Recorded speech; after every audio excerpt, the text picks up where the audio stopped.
네, 우리 새해 주님께서 우리 교회에 주시는 말씀은 바로 이 1절이 되겠습니다. 5장 1절. 그래서 제목을 보시면 하나님이 찾으시는 그 한 사람. 하나님이 찾으시는 그 한 사람. 여기 한번 볼까요? 다 같이 한번 읽어보겠습니다. 표 2024년 표 시작. 정의를 행하며 진리를 구하는 자를 한 사람이라도 찾으면 내가 이 성읍을 용서하리라. 네, 그 밑에 시작. 삶의 현장에서 내가 그 한 사람이 되자. 의인 한 사람이 있으면 그 성을 멸하지 않겠다 하시는 게 하나님의 약속이었어요. 그래서 의인 한 사람만 찾아오면 내가 예루살렘 성을 멸하지 않겠다. 한 사람 때문에. 그 얘기입니다. 그럼 우리는 우리가 속해 있는 삶의 현장에서 내가 의인이 되면 다른 사람들을 구할 수 있어요, 없어요? 네, 그 의인이 되는 한 해가 되시기를 바랍니다. 아멘. 1번 보겠습니다. 2024년 우리 교회에 주신 말씀은 무엇인가? 예, 지금 5장 1절이 되겠습니다. 2번 보겠습니다. 멸망을 앞둔 예루살렘 성읍은 그 당시 어떤 상징성을 가지고 있었는가? 오늘날 어디로 피할 수 있는가? 지금 5절 1절에 보면 너희는 예루살렘 거리로 빨리 다니며, 예루살렘 거리, 예루살렘을 얘기하는 거죠. 예루살렘 거리로 빨리 다니며. 왜? 의인을 빨리 지금 멸망이 진행돼요. 그러니까 멸망이 진행되지 않게 하려면 의인을 찾아야 되는데 빨리 찾아내야 되겠죠. 뭐 멸망된 다음에 의인을 찾으면 안 되겠죠. 그래서 빨리 다니면서 찾으라는 거예요. 예루살렘 거리로 빨리 다니며 그 넓은 거리에서 찾아보고 알라. 그래서 예루살렘 거리가 지금 그 문제가 이번에 뭐예요? 예루살렘 이 성읍은 당시 어떤 상징성을 가지고 있느냐? 1번, 당시 하나님의 언약 백성이 거하는 거룩한 성읍이다. 그쵸? 이스라엘의 아브라함을 통해서 한 사람을 세우고 결국 한 민족, 한 국가까지 만들었잖아요. 그래서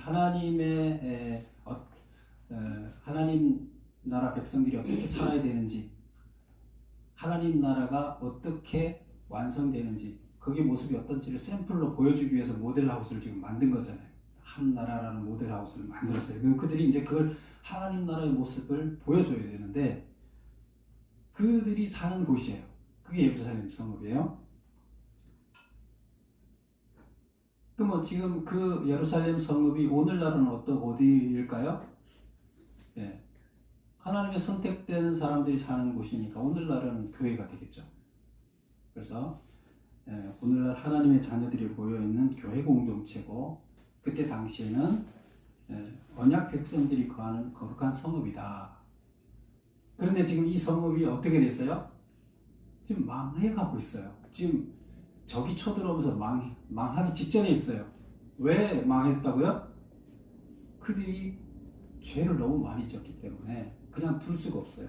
죄에 대해서는 반드시 대가가 치러져야 되는데 죄가 많은 상태로 그대로 둘 수가 없잖아요. 그래서 심판이 주어져서 망하게 생겼어요. 참 아이러니하죠.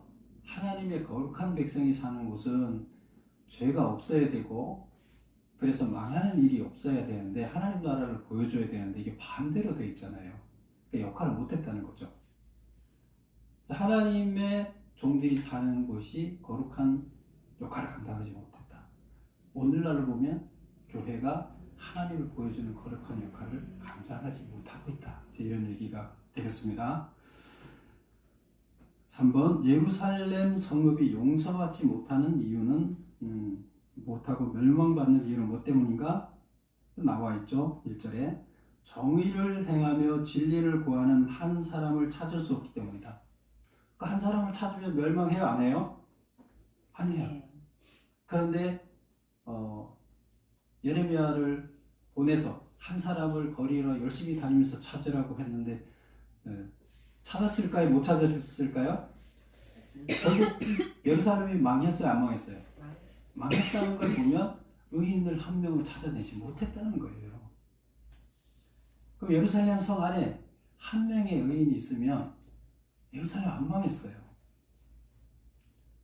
지금 이 대한민국에 한 명의 의인이 있으면 대한민국이 안 망해요. 여러분이 살고 있는 가족 공동체, 여러분 한 명이 의인이면 여러분 가족은 안 망해요. 그래서 왜 멸망했느냐? 한 명의 의인이 없기 때문에, 즉 하나님의 뜻을 따라 살아가고 있는 의인이 한 명이 없기 때문에 결국 망한 거예요. 예루살렘. 4번 보겠습니다. 의인의 첫째 조건은 정의를 행해야 하고 한다고 말하고 있다. 정의를 행한다는 게 무슨 뜻이냐? 여기서 의인을 얘기할 때 이런 사람을 찾으라고 할 때 그 의인이라고 그랬죠. 그 의인이 정의를 행하며 진리를 추구하는 자. 이 조건이 두 가지죠. 그럼 이 정의를 행하며 진리를 추구하는 자가 의인이죠. 이 의인이 구체적으로 어떤 자인가를 한번 봅시다. 4번 보면 첫 번째 조건이 정의를 행하는 자라고 했죠. 그래서 여기서 정의를 행하는 게 무슨 뜻이냐? 여기서 정의는 공평과 정의의 줄임말이에요. 그래서 실제로는 공평과 정의를 행하면 이렇게 해야 되는데 우리 계속 봐왔죠. 그런 말이 있죠. 그래서 여기서는 이제 짧게 요약해서 정의라고 이렇게 표현했는데 이것은 공평과 정의를 얘기를 해요. 그래서 즉 정의를 행하면은 공평과 정의를 실천하며의 뜻인데 그러면 공평을 실천한다는 건 뭐냐? 부한 자나 가난한 자가 모두 인간의 존엄을 지키며 행복하게 살 수 있도록 하는 것을 말한다. 우리 그 부자하고 가난한 사람하고 이렇게 같이 살게 되면 결국에 뭐 이렇게 보면 그런 거죠. 기업주와 고용주와 돈이 많은 고용주와 이제 돈이 하나도 없이 월급을 받아먹고 살아야 되는 직원하고 이렇게 비교하면 부한 자와 가난한 자 이렇게 볼 수 있겠죠. 그 관계가 갑을 관계예요? 평등 관계예요? 네, 갑을 관계죠.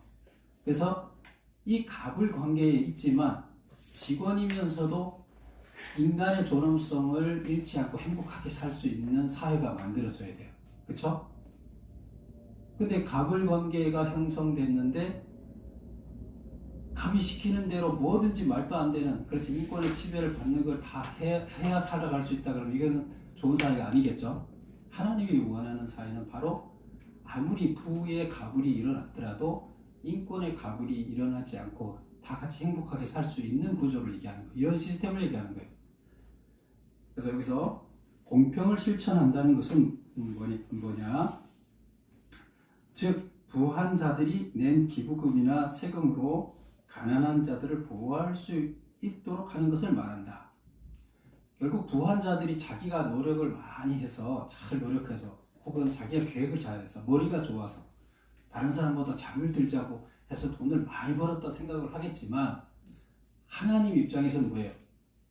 결국 그것은 하나님이 한순간에 다 걷어갈 수도 있어요. 그리고 하나님이 누구한테 많이 줬을 수도 있어요. 왜? 관리자로서 그 사람한테 돈을 많이 주고 관리를 해서 너한테 많이 줬으니까 너가 없는 사람들한테 나눠주면서 베푸는 일을 네가 좀 해봐라 하고 맡겼을 수 있다는 거예요. 그렇죠? 그래서 우리는 돈이 많으면 하나님께서 원하시는 이런 것들을 만들기 위해서 나한테 돈을 맡겼구나 이렇게 생각을 해야 되는 거예요. 그런데 오로지 내 거라고 생각하게 되면 이게 어렵죠. 근데 하나님께서 원하시는 것은 이것은 한순간에 너가 부자일 수도 있지만 한순간에 거지일 수도 있고 하나님이 맡긴 거라고 하나님은 생각하고 있어요. 하나님이 맡기셨으니까 실제로. 그래서 그런 생각으로 살게 되면 의인이라는 거예요. 뭐 가난한 자야 그렇게 살기가 어렵지 않겠죠. 근데 부한 자는 그렇게 살기가 쉽고요, 안 쉬워요. 어려워요 그렇게 살기가. 근데 바로 여기서 공평을 실천한다는 것은 가진 자들이 내 것이 아니다. 청지기로서 나한테 맡겨진 거기 때문에 내가 이걸 가지고 다른 사람들을 잘 케어할 수 있게 해야 된다 하는 생각으로 살아가는 사회.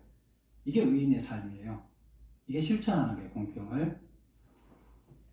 그 다음에 정의를 실현하는 게 뭐냐? 정의를 실천한다는 것은 힘이 있는 자든 힘이 없는 자든 모두 평등한 권리를 보장받는 것을 말한다. 우리 이 권력을 가진 자는 힘이 있죠. 그런데 권력을 안 가진 자는 힘이 없어요. 그래서 권력을 가진 자가 잘못을 했어요. 나쁜 짓을 했어요. 근데 권력을 안 가진 자는 나쁜 짓을 하루 큰일 나니까 못했겠죠. 그런데 권력을 가진 자가 자기 아들이 잘못했는데 자기 아들을 인생을 망치기는 어렵고 싫고, 그러니까 다른 사람의 자식을 인생을 망치고 자기 아들은 안 그런 것처럼 만들 수는 쉽겠죠.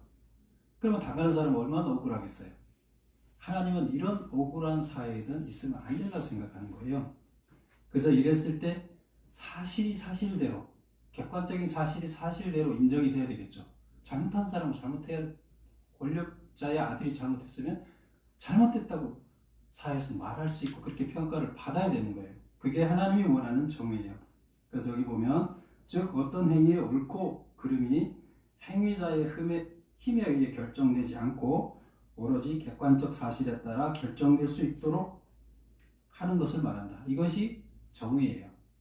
그래서 의인은 뭘 해야 되냐 하면, 의인이라 칭함을 받으려면 공평과 정의를 실천하는 자여야 돼요. 지도자가 공평과 정의를 실천하고 우리가 각자의 삶에서 공평과 정의를 실현하게 되면 그 사회는 하나님이 원하는 공평과 정의가 실현된 사회가 되겠죠. 그래서 권력이 있거나 없거나 돈이 있거나 없거나 다 행복을 누릴 수가 있습니다. 인격자로서 대우를 받을 수 있어요. 그래서 이런 사회가 만들어져야 된다. 그리고 이거를 실현하는 자가 의인이다. 이렇게 말하고 있습니다. 이런 자가 없으면 예루살렘 성에 이런 자가 없기 때문에 예루살렘 성은 멸망해야 된다는 거예요. 그 다음에 두 번째 이제 의인의 조건, 첫 번째 의인의 조건이 이제 정의를 행하며를 이렇게 설명을 했죠. 그 다음에 두 번째 의인의 조건이 뭐예요? 5번에 보면 진리를 구하는 자라 했는데, 그럼 진리를 구하는 자는 어떤 자냐? 정의를 행하며 진리를 구하는 자다. 진리를 구하는 자란, 진리란 뭐냐? 진리가 뭘까요? 진리를 알아야 진리를 구하는 자를 알 수 있겠죠? 진리란 창조주 하나님이 온 우주를 창조할 때 적용한 법 그 자체다. 그래서 우리가 살고 있는 것은 창조의 법의 지배를 받고 있어요. 그렇죠? 우리는 창조물, 피조물이니까 하나님이 만들어 놓은 그 창조의 세계 안에 지금 속해 있기 때문에 그 법의 지배를 받을 수밖에 없어요. 그래서 그 창조의 법이고 진리, 우리한테는 진리예요. 특히 이제 그 중에서 우리와 관계된 진리는 뭐냐? 우리 인간과 피조물인 인간에게 있어서 진리란 인간이 어떻게 살아야 되는지에 대해 우리에게 명령한 창조주 하나님의 뜻을 말한다. 우리가 어떻게 살아야 되는지 인간을 만들어 놓은 창조주 하나님의 뜻이에요. 어떻게 살아야 된다고 생각하는 그 생각, 그 뜻, 그것이 곧 우리한테 진리예요. 어떻게 살아내야 되는가에 대한 진리예요. 다시 얘기하면 처음에 진리란 그냥 막연한 진리란 했을 때는 창조주가 만들어 놓은 창조의 법이다. 그 다음에 특별히 우리 인간에게 진리라는 건 인간이 어떻게 살아야 되는가 하는 것을 진리라고 볼 수 있는데, 그 진리는 하나님이 창조주가 우리가 어떻게 살아야 되는가가 생각하는 것이 우리한테 진리다. 그게 뭐예요? 하나님 말씀이에요. 그걸 어디다 기록해놨어요? 성경에다 기록해놨다는 거죠. 그래서 옛날에는 성경이 없을 때는 오로지 하나님이 세운 하나님의 종의 입을 통해서만 우리가 배울 수 있었는데, 지금은 다 시스템화 해놨죠. 누구나 아무 때나 보고 싶을 때 다 볼 수 있게끔, 세계 누구나가 볼 수 있게끔 만들어놨어요. 얼마나 좋아요. 장비도 다 있어요. 기계도 다 있어요. 이 진리를 누구나 찾아볼 수 있어요. 접할 수 있어요.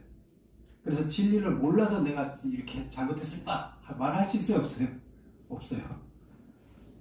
그리고 진리를 구하는 자는 어떤 자냐? 하나님의 뜻대로 말씀대로 살기로 작정하고 최선을 다해 그 뜻을 실천하고자 노력하는 자를 말한다. 실천하고자 노력을 할지라도 다 달성할 수 그 진리를 실천 못할 경우가 거의 다죠. 100%예요. 완성하지는 못해요. 그러나 하나님께서 그 노력과 어느 정도까지 이르는가에 대해서 하나님이 인정을 해줄 뿐이지 우리가 100% 하나님의 진리대로 살 수는 없어요.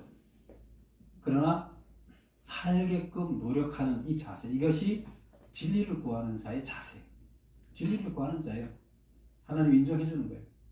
그러면 정의를 실천하고 진리를 구하는 자, 이 자를 하나님의 의인이라 본다는 거예요. 의인이 개념이 잡히겠죠?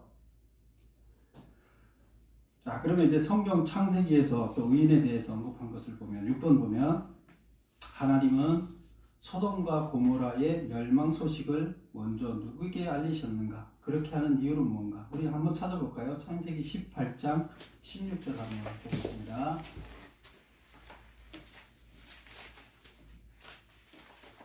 창세기 맨 앞에 있으니까 찾기 쉽죠? 창세기 18장 16절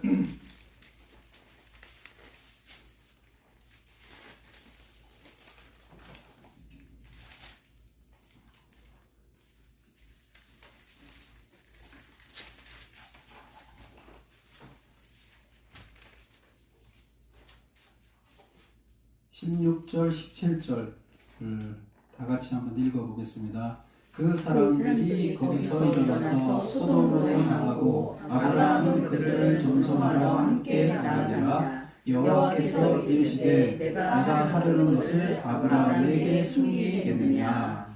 네, 여기 17절에 있는 이 얘기가 뭐냐면 지금 이 얘기가 무슨 말을 하는 중에 나왔어요? 소돔과 고모라가 죄악이 너무 심해서 거기를 싹 불바다를 만들어서 지금으로 얘기하면 핵폭탄을 터뜨려서 아무것도 살지 못하게 만드는 거예요.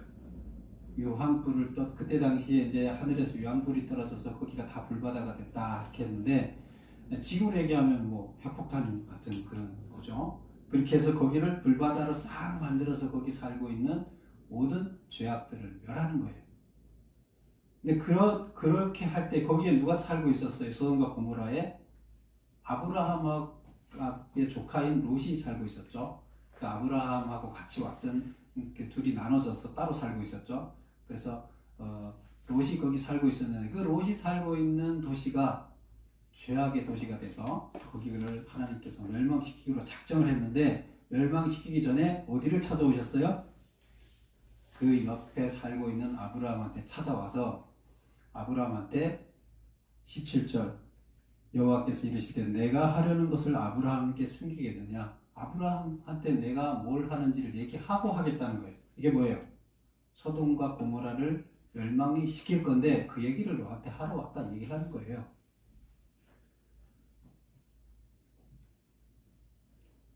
그래서 질문이 뭐죠? 하나님은 소돔과 고모라의 멸망 소식을 누구에게 먼저 알리셨는가? 누구에게 알리셨어요? 네, 근데 아브라함이 누구였어요? 이때 당시? 하나님이 세상을 구원하기 위해서 부른 하나님의 이때 당시 유일한 종이었어요. 그쵸? 하나님이 이 세상의 일을 아브라함을 통해서 하기 작정을 하고 그를 불렀잖아요. 그러면 이 세상 일을 아브라함한테 안 알리고 왕따시키고 하나님을 혼자서 하지 않는다는 거예요. 그래서 그런 종으로 세운 아브라함한테 내가 멸망시킬 것을 얘기를 하겠다 하고 미리 와서 얘기를 해주는 거예요. 그리고 그렇게 하는 이유는 하나님이 종에게 맡긴 곳을 심판할 때는 그 맡은 종에게 먼저 알리시기 때문입니다. 하나님은 그냥 막 하시는 게 아니에요. 왜? 너가 여기를 내가 이 세상을 구원할 책임을 너한테 맡기겠어. 지금부터 훈련시켜서 했는데 아브라함 몰래 여기를 확 멸망시키면 안 되잖아요. 그런 하나님이 아니시죠. 그러니까 아브라함한테 먼저 와서 얘기를 합니다. 이 아브라함은 그 소식을 듣고 어떻게 합니까? 의인과 죄인을 동시에 멸망시키면 안 되지 않습니까? 거기에 의인이 한 명이라도 있으면 그 죄인 죽인다고 의인 죽이면 그게 말이 됩니까? 이제 하고 하나님한테 얘기를 하죠. 그 하나님이 네 말이 맞다. 그래서 이제 아브라함이 협상을 하죠. 어떻게 해요? 여기에 50명, 의인 50명을 내가 찾아내면 멸망시키면 안 됩니다. 알았어. 그럼 50명, 알았어. 그렇게 할게. 가만히 생각하면 50명이 안 될 것 같거든요. 그러니까 40명으로 합시다. 알았어. 40명. 인정. 또 안 될 것 같아요. 30명. 알았어. 20명, 알았어. 10명, 오케이. 여기까지 갔어요. 10명만 의인을 찾아내면 내가 소돔과 고모라를 멸망시키지 않겠다. 그렇게 약속을 받았어요. 근데 거기 멸망했어요, 안 했어요? 멸망했어요. 10명이 있었을까요? 없었어요.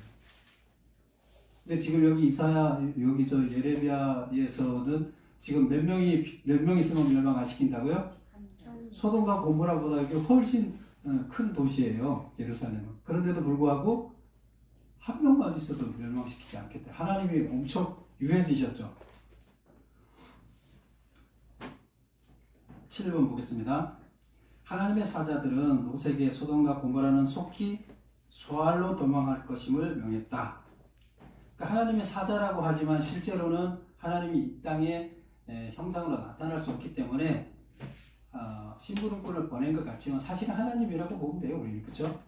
그래서 하나님이 사자를 보내서 롯에게 소돔과 고모라에서 속히 소알로 도망하라. 이 소돔과 고모라를 멸해야 되니까 너 이 도시에서 도망해서 저 산으로 가라고 이제 그 롯한테 찾아갔어요. 그래서 아브라함을 생각해서 롯은 여기서 피신을 시켜야 되겠다 해서 롯 그 친척들 롯이 필요로 하는 너 가족이 누구냐 다 데리고 지금 피해라 이렇게 이제 얘기를 합니다. 그랬더니 그 산까지 가려면 너무 멉니다. 요 바로 옆에 조그마한 도시 소알이라는 데가 있는데 거기가 가 있으면 안 되겠습니까? 그랬더니 알았다. 그러면 거기 내 인정해줄게. 그럼 소알로 빨리 피해. 그렇게 얘기를 하는 겁니다. 내가 거기 이르기까지는 소알이라는 그 도시에 이르기까지는 내가 아무것도 할 수 없노라. 아무것도 할 수 없다는 얘기는 내가 이걸 멸망시켜야 되는데 시간이 없는데 너가 도망을 안 가면 피하지 않으면 내가 여기를 멸망시킬 수가 없다는 거예요. 왜? 의인 한 명을 두고 죽이면 안 되잖아요. 그래서 롯이 피해야만 여기를 지금 멸망시킬 수 있어요. 롯이 끝까지 못 가겠다고 버티면 어떻게 해요? 멸망 못 시켜요. 그쵸? 난 여기 멸망시키면 나 죽겠어. 내가 여기 이 사람을 다 변화시킬 테니까 나 믿고 난 당신 여기다 폭탄 터뜨리면 나도 죽을 거니까 나 죽어도 안 가겠어. 그러면 하나님은 할 수 있어요? 의인은 절대 죽일 수가 없어요. 추수할 때도 보면 추수하기 전에 가락지를 다 뽑아 치울까요? 그랬더니 뭐라 그래요? 다른 곡식이 다치면 안 되니까 가락지 뽑지 마라. 그냥 두라 그러잖아요. 가라지는 뭐예요? 악인이고 알곡은 의인이에요. 그래서 지금 정말로 롯이 이제 여기를 구하려고 그랬다면 나 배째고 가시오. 나는 이들 사랑하니까 나 절대 여기 안 떠나겠어 하면 하나님은 어쩔 도리가 없어요. 그만큼 하나님은 하나님 약점이 있어요. 의인한테는 꼼짝 못해요. 의인을 함부로 죽일 수가 없어요. 하나님 법에 의해서. 그래서 아무것도 할 수가 없다. 이 말을 통해서 얻을 수 있는 교훈은 뭐냐? 롯을 피신시키기 전에는 소돔과 고모라를 멸할 수 없었다. 이는 악인을 멸하기 위해서 의인을 다치게 할 수 없었기 때문이다. 어떤 이유에서건 하나님은 의인을 철저히 보호하신다. 결국 악인은 의인으로 인해 그 심판을 연기받고 있는 것이다. 연기받는 기간은 의인이 악인에게 만들어준 회개할 수 있는 기회의 시간이다. 그렇죠? 결국 의인이 한 명 있음으로 해서 거기를 멸망시킬 수가 없어요.